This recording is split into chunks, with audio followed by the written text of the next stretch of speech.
Assalamualaikum, hai semua.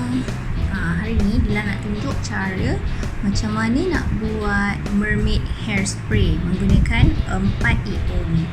Simple je, EO dia pun ada antaranya dalam PSK.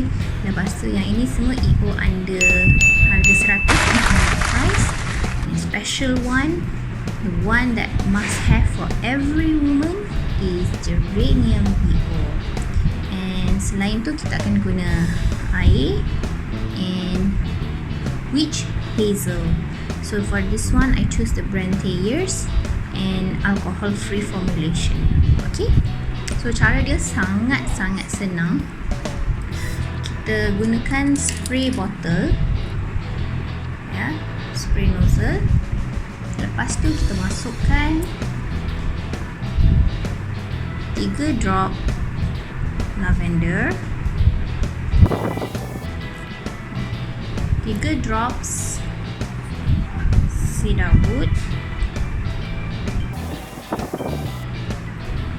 2 drops rosemary,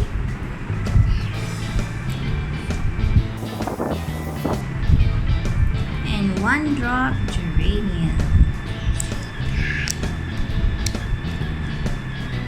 Wah, semerbak bau geranium ni. Okey. Dan lepas tu kita isi dengan 3/4 air. Dan selebihnya kita masukkan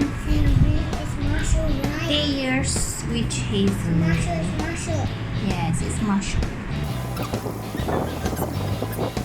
Now, goncang-goncang.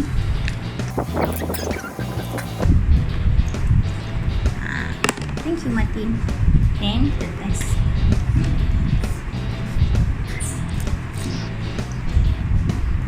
Sedap bau. That's hair. That's brighter hair. So, there you go. Mermaid